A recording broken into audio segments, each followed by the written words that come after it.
Welcome to Divakar physics. चलिए हम competency based question का कुछ एमसीक्यूज स्टूडेंट ने पूछा है, तो इस वीडियो में हम वो सॉल्व करेंगे। ठीक है, जैसे पहला क्वेश्चन पूछा है 17, तो 17 का क्वेश्चन इस तरह से है, साउंड से ये क्वेश्चन है। तो यहाँ पर 3 cylinders filled with water to different extent, यहाँ देख सकते हैं इतना वाटर भरा है, इसमें ज़्यादा भरा है और इसमें थोड़ा कम, इससे ज़्यादा इससे कम ये है। और द ट्यूनिंग फॉक्स LMN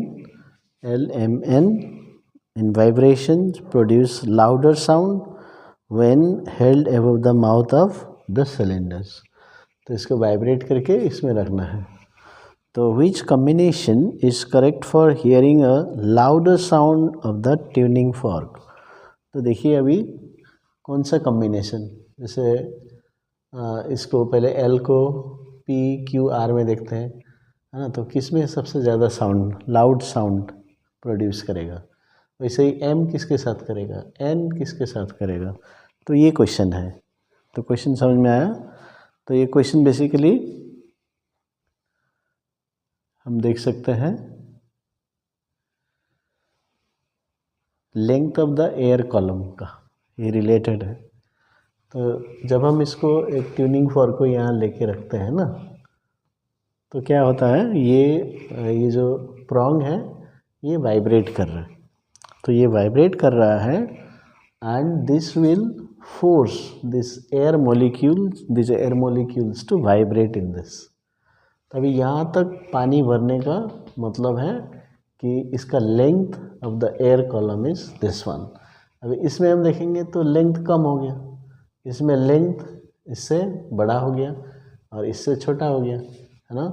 तो अलग अलग length of air column will vibrate, इसलिए ये वाटर का हाइट दिया है। एक्चुअली वाइब्रेट पहले करेगा एयर, तो इसलिए एयर का लेंथ हम लेंगे और एयर का फ्रीक्वेंसी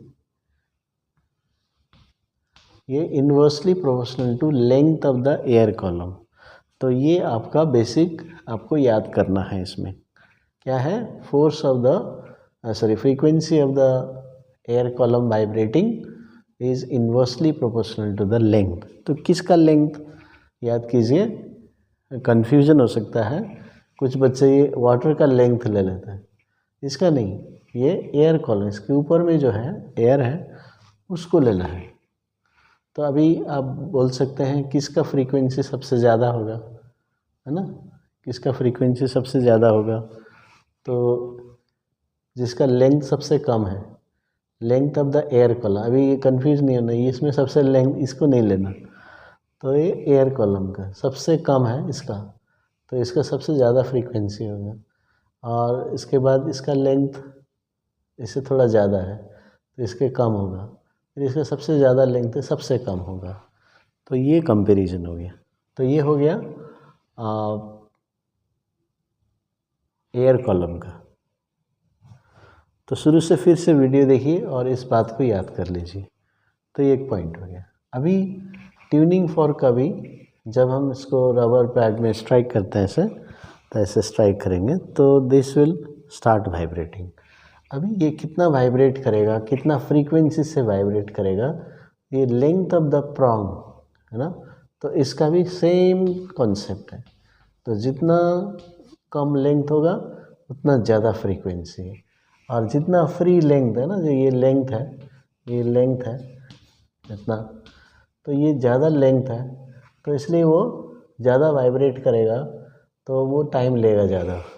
तो टाइम ज़्यादा लेगा तो क्या होगा, फ्रीक्वेंसी कम हो जाएगा। तो इसलिए लेंथ ज़्यादा होता है तो फ्रीक्वेंसी कम होता है।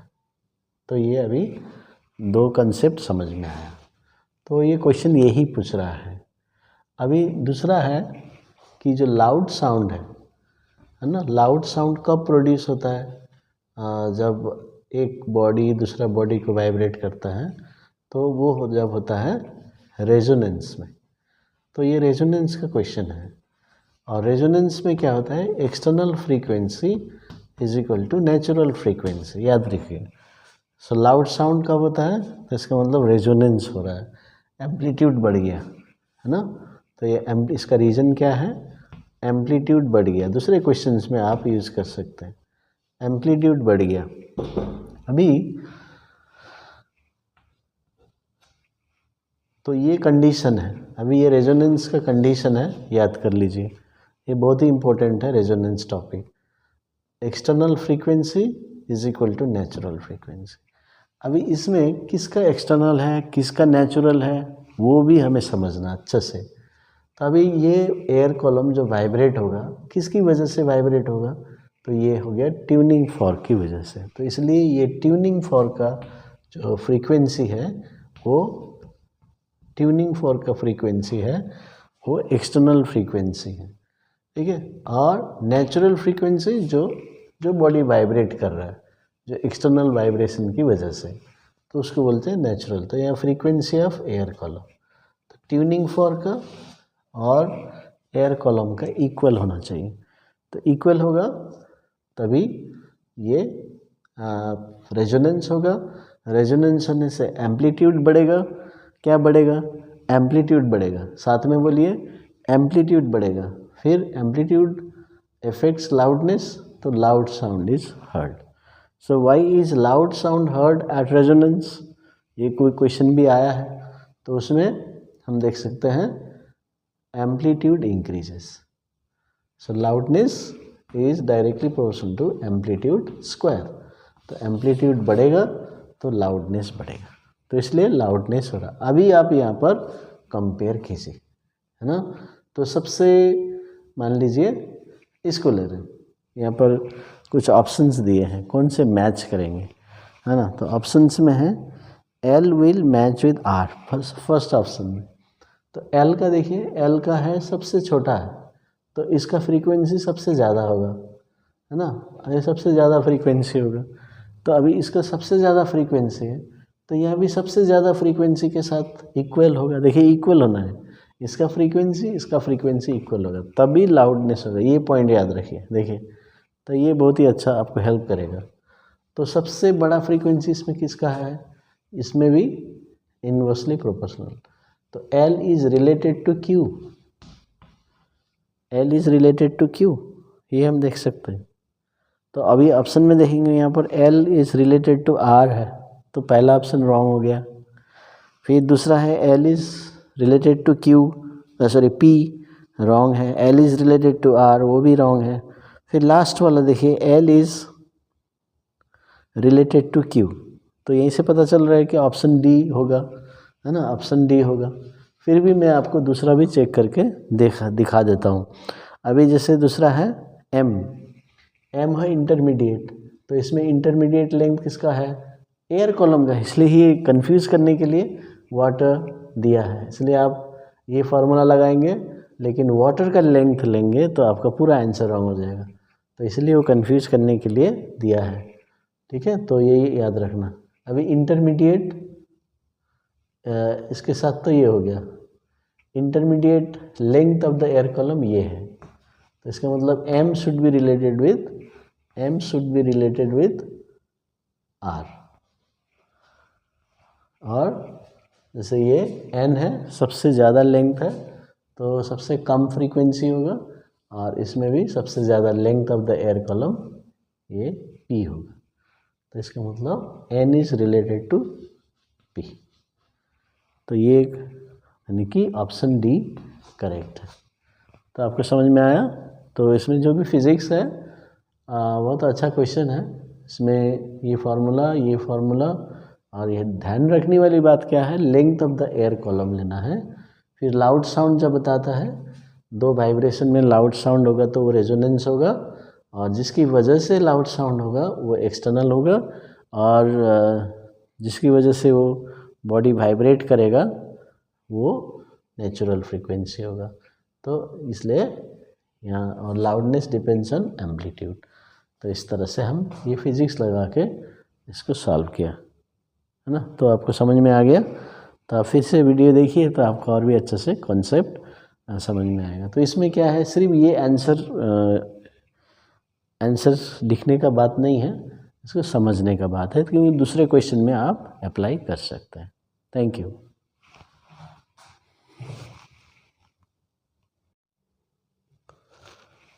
Welcome to Divakar physics. चलिए इस वीडियो में हम क्वेश्चन नंबर 20 MCQ, ये भी स्टूडेंट ने पूछा है तो ये कर लेते हैं 20। तो इसमें एक डायग्राम दिया है। The diagram shows the magnificent dome at Gol Gumbaz at Bijapur. A boy standing at a, तो यहाँ पर खड़ा है, और whispers and it is clearly heard at B across the huge dome। तो ये डोम है ऐसा, तो यहाँ पर सुनाई देता है। ठीक है, तो अभी यहाँ पर स्पीड दिया है 330 मीटर पर सेकेंड। क्वेश्चन है the distance travelled by the sound waves x plus why should be less than 33। ये एसर्शन दिया है, एसर्शन रीजनिंग का क्वेश्चन है। तो एसर्शन दिया है कि x plus y is less than 33, ये एसर्शन है। ओके, और sound reflected within 0.1 second is not heard by humans. So reason है टाइम 0.1 सेकेंड से बड़ा होना चाहिए टू hear the sound। तो अभी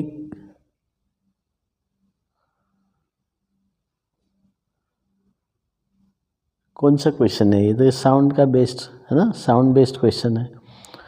तो आप सोचिए कि जब ये साउंड यहाँ से ए से बी तक जाना है, इसको x प्लस वाई, तो डिस्टेंस इज इक्वल टू क्या होता है? Speed into time.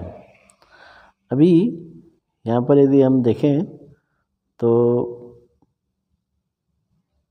x और y ये है टोटल डिस्टेंस, इसलिए हम यहाँ डिवाइडेड बाई 2 नहीं लेंगे। अभी कंफ्यूज होता है, कभी d is equal to v t by 2 लेते हैं, कभी ये वी टी अभी लेना है। क्यों ऐसा? अभी ये फार्मूला तभी यूज़ होगा, ध्यान दीजिए, ये पॉइंट बहुत इम्पोर्टेंट है, बहुत स्टूडेंट लोग इग्नोर कर देते हैं।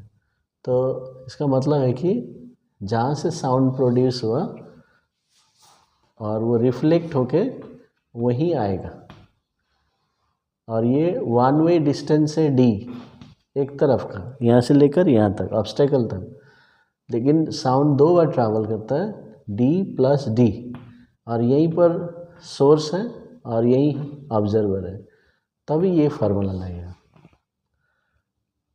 तो ये फार्मूला क्या होता है? ये बेसिक जो फार्मूला होता है, distance is equal to speed into time, वो हमेशा सही रहेगा, इसलिए उसको याद कीजिए। Distance is equal to speed into time, और जब एक ही जगह जहाँ से प्रोड्यूस किया वहीं यदि आवाज़ सुनाई देना है तो ये फार्मूला लगाइए, नहीं तो मत लगाइए इस फार्मूला को।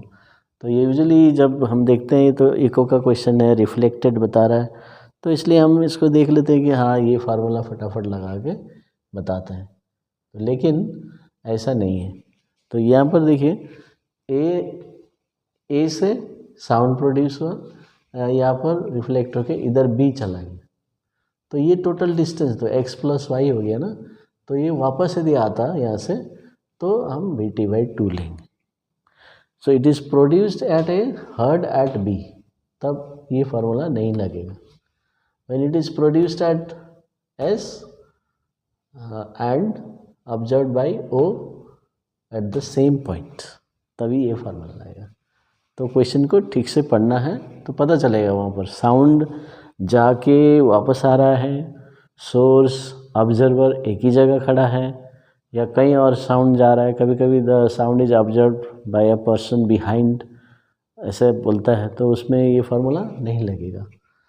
इसलिए क्वेश्चन में पता चलेगा sound is travelling one way, एक ही तरफ जा रहा है, या रिफ्लेक्ट होके आ रहा है सेम प्लेस में, उसको सुना जा रहा है। तो ये सब बातें याद रखना है। तो अभी यदि हम देखें तो पहले बताता है जो एसर्शन है, distance travelled should be less than 33, और sound reflected within 0.1 second is not heard bye humans. तो अभी क्या होना चाहिए,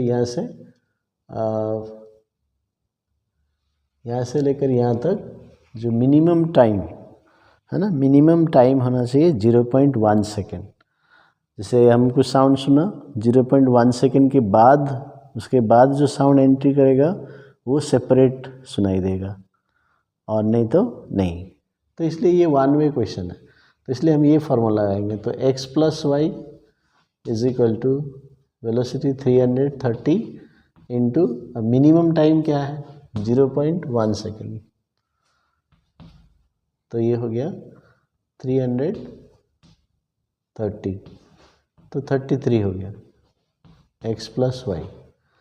और टाइम जो है 0.1 से ज़्यादा लगना चाहिए, तो इसलिए हम इसको क्या करेंगे, x plus y is greater than 33 आ रहा है, ग्रेटर देन 33, और ऑप्शन क्या दिया है, लेस देन 33। तो सेकेंड जो पॉइंट है ना, reason the sound reflected within 0.1 second is not heard by human, ये ठीक है, not heard by human separately. यहाँ पर क्लियरली हर्ड लिखा हुआ है, ठीक है। तो इसलिए हम जो फर्स्ट पॉइंट है एसर्शन लेस देन 33 ये नहीं होगा, और ये जो है ये सही है। इसको इस तरह से निकालते हैं, और यदि आप टाइम निकालना चाहेंगे डिस्टेंस बाय स्पीड तो वो भी आप निकाल सकते हैं, लेकिन हमें डिस्टेंस यहाँ पर दिया है 33 और टाइम दिया है, इसलिए डिस्टेंस निकाल के हम सॉल्व कर सकते हैं। तो इसलिए आपका ऑप्शन क्या होगा, A is false and R is true. तो ऑप्शन डी करेक्ट है इसका। तो इस तरह से हम समझ सकते हैं। तो इको के बारे में ये पॉइंट याद रखिएगा, और साउंड सुनने के लिए सेपरेटली सुनने के लिए 0.1 सेकेंड होना चाहिए, ठीक है। तो ये आप समझ के रखिए। Thank you.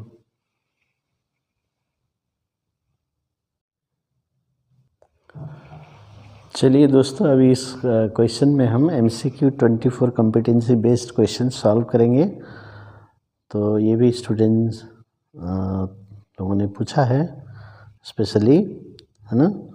तो क्वेश्चन है फोर्स वर्क एनर्जी पावर से है, और सर्कुलर मोशन से क्वेश्चन है, ठीक है। सर्कुलर मोशन से क्वेश्चन देखने से बहुत ही टफ लग रहा है, लेकिन इसका आंसर बहुत ही आसान है। फिर से वही बात है, आपको बेसिक्स याद रखने हैं। A metal ball is whirled inside a ring placed on a table. तो यहाँ पर एक रिंग है, ठीक है, ये रिंग, तो ये ऐसे जा रहा है। देखिए यहाँ पर डायरेक्शन दिखाया है, यहाँ पर डायरेक्शन दिखाया है ना, तो ये देख सकते हैं। तो इस तरह से डायरेक्शन ये फॉलो करना यहाँ से, और Q इज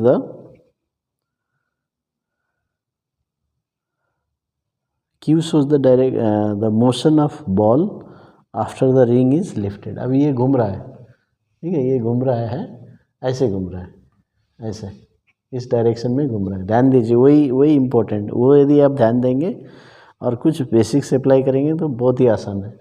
तो अभी ये घूम रहा है, ऐसे घूम रहा है ना, ऐसे, और अचानक लिफ्ट कर दिया, और लिफ्ट कर दिया तो बॉल इस साइड जाने लगा, इस साइड जाने लगा। तो अभी क्वेश्चन है कि which of the following diagram shows the correct position of the metal ball in the ring when the ring is lifted. तो जब लिफ्ट किया तो ये इधर जाना शुरू किया, तो कौन से जगह में था वो बॉल, कौन से जगह में था, यहाँ था, ए इस साइड में था, इस साइड में था, ऊपर में था। तो ये आपको पता करना है। अभी इसके लिए आपको सर्कुलर मोशन का थोड़ा आइडिया मैं बता देता हूँ। तो ये जो सर्कुलर मोशन है, तो इस तरह से जा रहा है, तो मैं भी यही डायरेक्शन ले लेता हूँ। तो अभी ये जो बॉल है ये सर्कुलर मोशन में जाएगा, क्योंकि इसका एक सेंट्रीपिटल फोर्स रहेगा, ठीक है। सेंट्रीपिटल फोर्स हमेशा सेंटर की तरफ रहता है, उसको बोलते हैं सेंट्रीपिटल फोर्स। तो डायरेक्शन ऑफ सेंट्रीपिटल फोर्स किधर है, towards the centre of the circular path, ICC question है, देखिए याद रखिए, डायरेक्शन ऑफ सेंट्रीपिटल फोर्स। तो अभी वेलोसिटी इस जगह में होने से, इस जगह में होने से, इस जगह में होने से किधर है वेलोसिटी? वेलोसिटी का डायरेक्शन आपको याद रखना।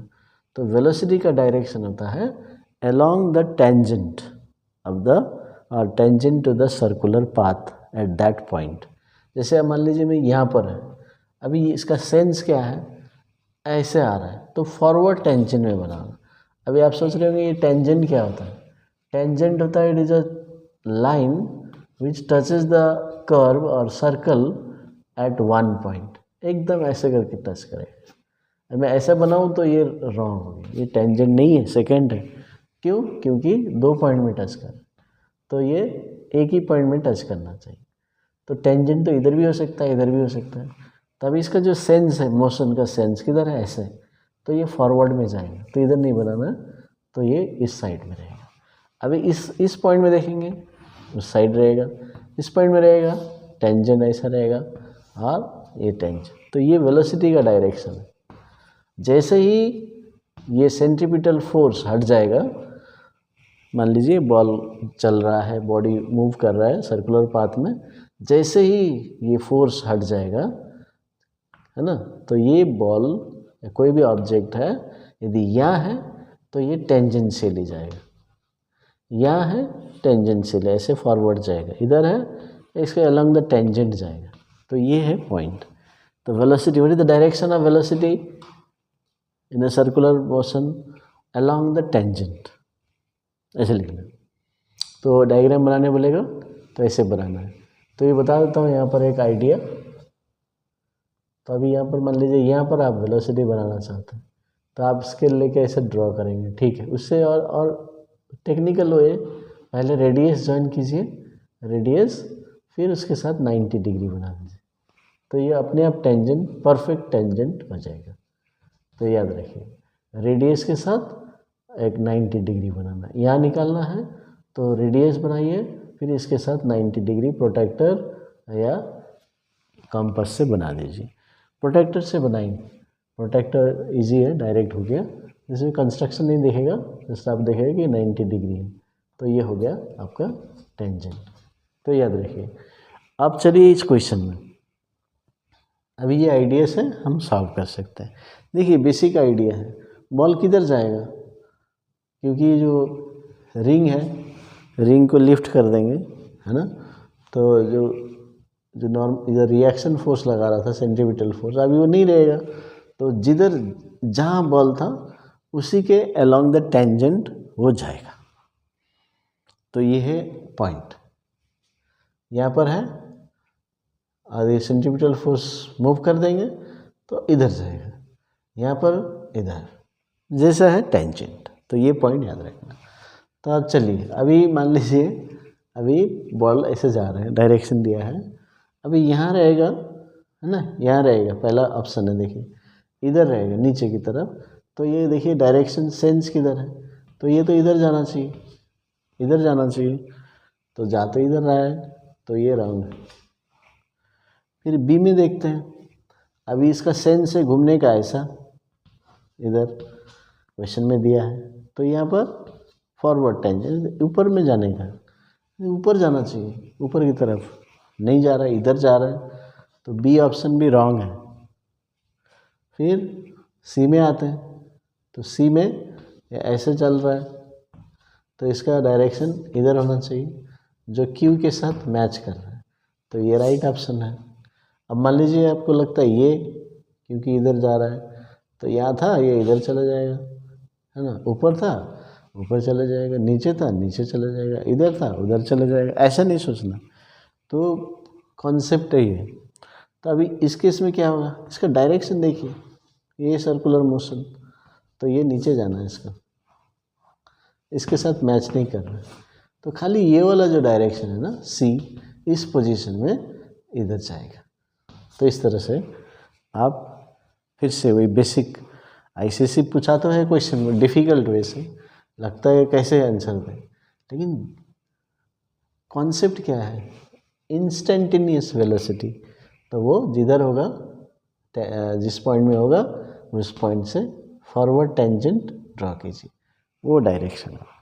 तो ये आप याद रखना, ठीक है। ओके, तो समझ में आया? तो अभी प्रैक्टिस कीजिए और सर्कुलर मोशन के लिए ये दूसरे पॉइंट भी याद कीजिए, आपको दूसरे क्वेश्चंस में हेल्प करेंगे। Thank you.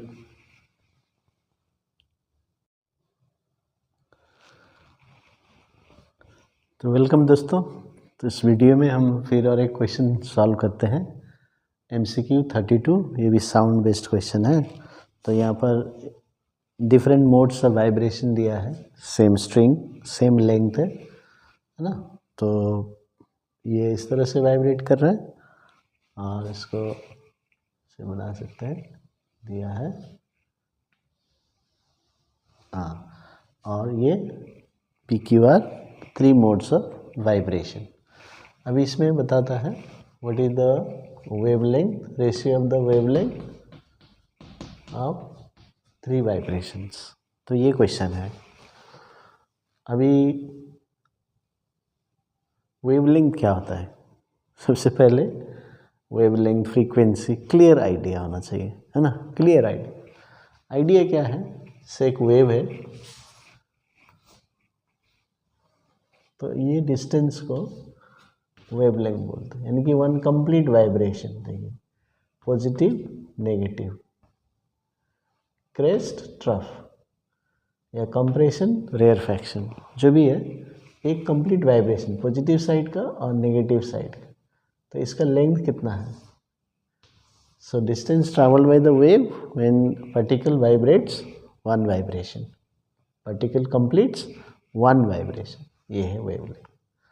अभी आपको दिख रहा है यहाँ पर ये जो वेवलेंथ है कहाँ कंप्लीट हो रहा है? देखिए, यहाँ से लेकर यहाँ तक एक वेवलेंथ, फिर इसके बाद ये हाफ वेवलेंथ।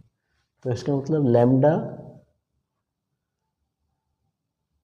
1 है ना, लैम्डा 1 का 3/2, 3/2 यानी कि ऐसा से 1.5, 1 कंप्लीट फिर half. So 1.5 lambda 1 is equal to length of the string. चलिए, ये लेंथ है, तो इस लेंथ में, है ना, इस लेंथ में 1.5 वेवलेंथ बन रहा है, because we have to find wavelength. और वेवलेंथ तो यहाँ से लेकर यहाँ तक है, तो और एक है half. So 1.5 wavelength 1 is equal to length. तो यानी कि इस लेंथ में 1.5 बन रहा है। तो इसका मतलब L is equal to 3/2 that is 1.5। इस तरह से लिख सकते हैं, डायरेक्टली इस तरह से भी लिख सकते हैं। L equals to 1.5 into lambda 1। Lambda 1 का 1.5 गुना करने से पूरा लेंथ आएगा। चलिए, ये समझ में आ गया ना। अभी सेकंड वाला बताइए, आप बताइए। तो मैं क्या लिखूँ यहाँ पर? लैम्डा 2। आप देख रहे हैं यहाँ पर लैम्डा कहाँ बनेगा?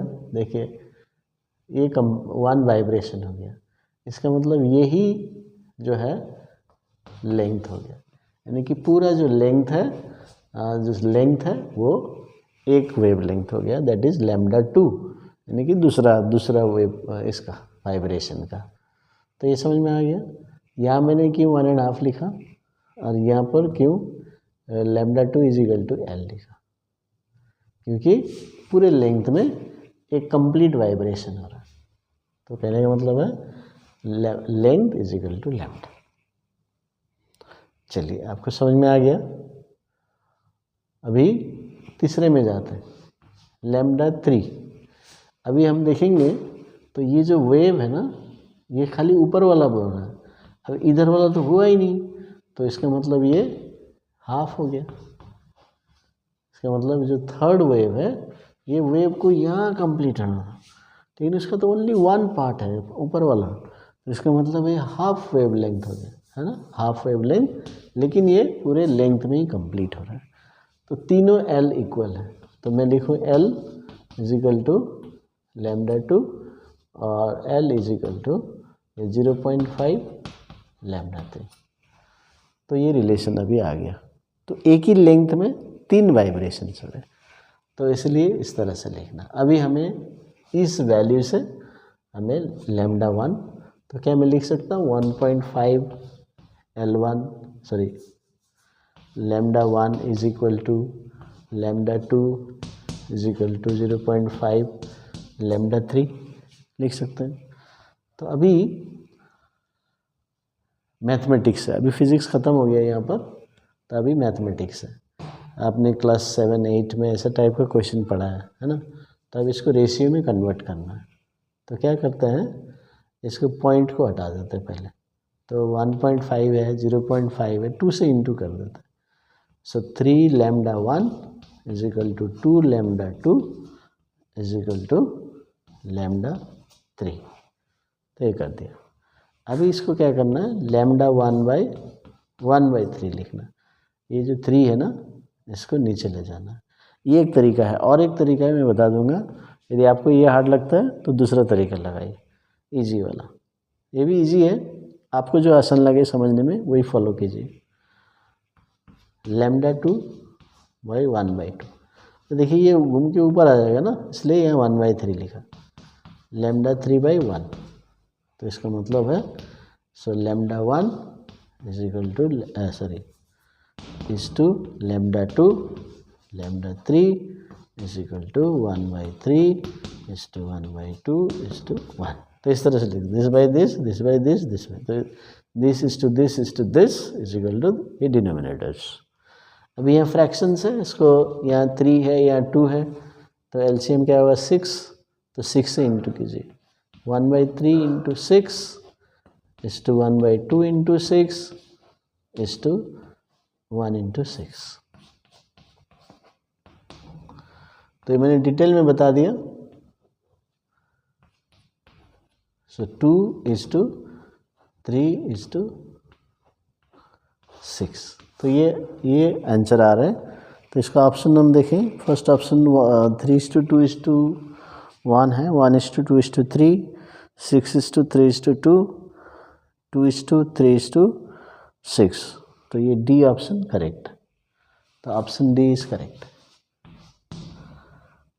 2:3:6। अभी ये मैं बता रहा था, तो यहाँ कैसे प्रोसीड करना है ना, कैसे प्रोसीड करना है मैथमेटिकली आप ध्यान दे सकते हैं। जैसे कि आपको इसके आगे अभी क्या करना है समझ में नहीं आ रहा है, तो ऐसे कर सकते हैं। देखिए यहाँ पर 3 लैम्डा 1 इक्वल्स टू 2 लैम्डा 2। तो हमें चाहिए लैम्डा 1 इज टू लैम्डा 2, तो लैम्डा 1/लैम्डा 2। लैम्डा 2 को इधर लाइए, तो ये 2/3 है। एक बार चेक कर लीजिए क्रॉस मल्टीप्लाई करके, लैम्डा 1 इंटू 3। हाँ ठीक है, कभी कभी उल्टा लिख देते हैं, 3/2 लिख देते हैं, पूरा रॉन्ग हो गया। तो क्रॉस मल्टीप्लाई करके चेक कर लीजिए इससे सही लिखा कि नहीं। लैम्डा 2 इधर आया, 3 इधर था, इधर डिवाइड हो गया। तो इसका मतलब लैम्डा 1 इज टू लैम्डा 2 कितना हुआ 2:3, है ना। ये देखिए पार्ट आ गया, पहला पार्ट आ गया। अभी लैम्डा इसका और इसका लिखिए, 2 lambda 2 is equal to lambda 3। तो लैम्डा 2/लैम्डा 3, तो 1/2। तो लैम्डा 2 के साथ 2 मल्टीप्लाइड है, तो ये डिवाइड में होगा। तो इसका मतलब लैम्डा 2 इज टू लैम्डा 3, 1:2 आ रहा है। तो यहाँ पर लैम्डा 1 इज टू लैम्डा 2, तो लैम्डा 2 का जो फैक्टर है ना, ये देखिए यहाँ पर जो टर्म है 3 है, और इसमें लैम्डा 2 का टर्म है 1 है। तो इसको 3 बनाइए, सो 3:6 हो गया, क्योंकि लैम्डा 2 इज 1 इक्विवेलेंट टू 1, लेकिन यहाँ पर लैम्डा 2 3, तो इक्वल बनाना है, तब हम दोनों को मिक्स कर सकते हैं।